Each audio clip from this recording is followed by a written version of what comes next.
Peter Karmanos, thank you so much for joining us this morning, or allowing us to join you in this beautiful office. This is where we stand right now has been just a tremendous addition to Detroit. How did this come to be? How did this business come to be here, and what do you see for the future? It's a broad question.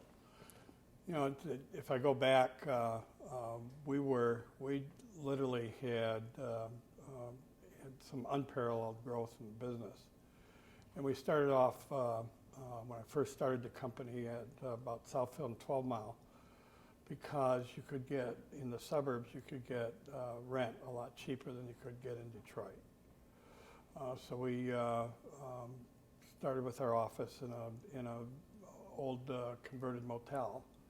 And then we built a new place on Telegraph and 13, and then we moved out to Northwestern and Middle Belt. And looked up one day and we had about 11 different buildings, people spread all over the place. So we decided to start to look for a campus kind of location to build our corporate headquarters and all that. And as we were looking around town, there really weren't that many places that you could build a good corporate campus. But we did understand that that Kearns block, where we're sitting right now, was empty, and we could get that for like $1, because it had been empty since 1965. And we knew it was centrally located for all our employees, because as we grew the business, we had people from the entire metropolitan area, from Grosse Pointe to Trenton to Plymouth to Auburn Hills, all over the place. And the one place that was central to all those people was downtown Detroit. I guess that's why they called it city center or whatever, or central business district. That's the phrase they use, and that's how we built it. But when you came here, you were coming into Detroit at a time when so many people were leaving Detroit. Yeah, it didn't make any sense to me that so many people were leaving, all right, because it was easily the best location. We could build a world-class building fairly inexpensively compared to what it would cost if we were in New York or Boston. And it was convenient to all the people that worked for the company. Now, you've done such a good job with this. Obviously, you're a success. Why aren't more businesses following your lead? I mean, if it works, why not? Well, I think quite a few businesses have come down here. I mean, you have GM's headquarters. They moved everybody down here. Comerica had their headquarters here. We've got Blue Cross Blue Shield headquartered here, Detroit Edison. The Illiches made a significant investment before anybody else in the entertainment district and moving their offices down here. So it isn't like we're the Lone Rangers. Would you encourage other businesses to come into Detroit? Always, always. It's a wonderful place to do business. Now, the rap on Detroit is not exactly your endorsement. A lot of people say it's a bad place to do business. A lot of red tape. It's expensive. Once you get down here, it's hard to get around.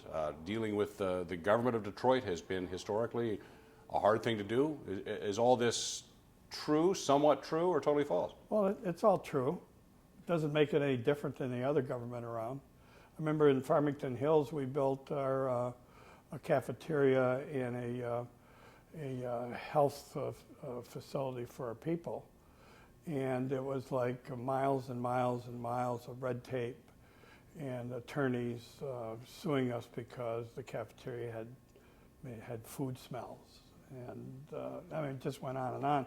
We finally moved in without a certificate of occupancy because we just couldn't get past all the different stuff that was going on. And at that point in time, I thought, geez, it's interesting. Detroit gets all the bad raps, but trying to do anything in any of the suburbs was a real pain as well. I think, you know, I'm not a big government fan to begin with. So on that subject of government fan, do you believe the government of Detroit right now is heading in a good direction, a better direction? I think it's heading in a better direction. They're trying hard to improve things, but they've got some mammoth problems in front of them.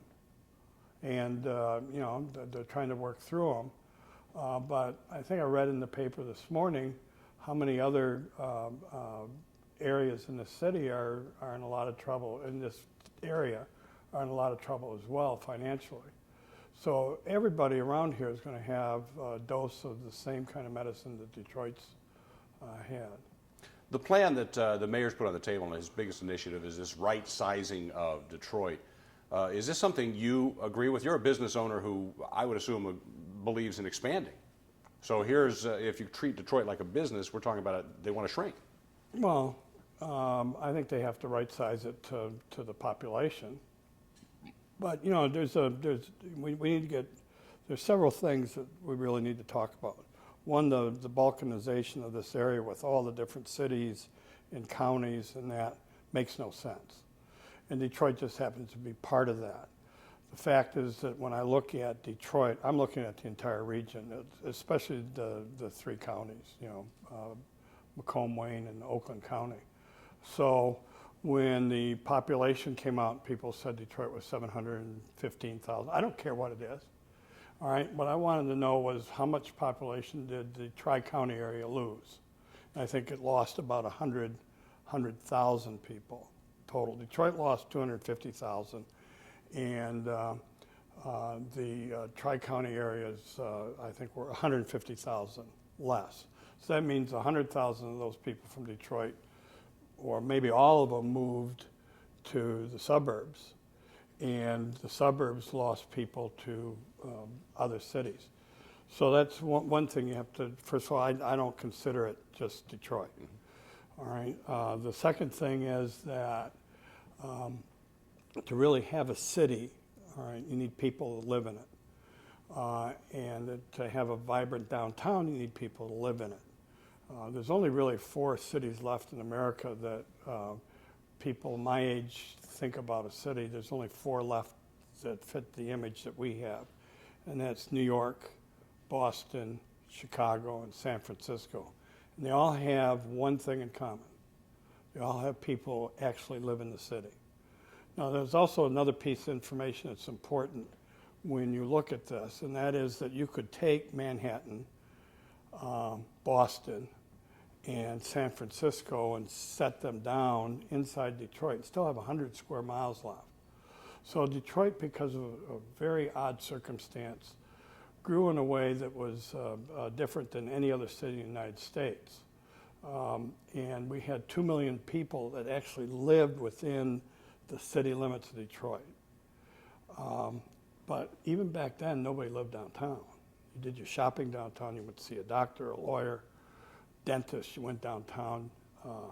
You went to work, you went downtown, but you went back to your home in the city. And you had a marvelous transit system back then because there was actually people to service it. I think that, and I've read all the stuff that all the different people have talked about, but I believe that we really should put together a very, very hairy, audacious goal of getting 150,000 people to live between the river and the new center, perhaps Corktown and Indian Village. All right, and really, really concentrate on a plan to attract those people and create a vibrant city. And once you did that, then you could start some organic growth out. I think from an ecology point of view, the urban sprawl we've had here is really bad. So you would be killing 2 birds with 1 stone if you could get those people to live in the city. Which people are you talking about? Would you like to get people who are already living in the surrounding area? Are you talking about attracting maybe younger, professional? I mean, who would you like to see living in the city near you? I would like to see, you know, the city the way it was when I grew up. You had all kinds of people. You know, the block that I lived on, I had Wayne State professors living next door. I had retired German immigrants on the other side. We had professional people, people who worked in the auto industry. You had people who worked as mechanics. It was an interesting neighborhood to grow up in. I'd like to see that same kind of thing here because I think that's really makes city living interesting.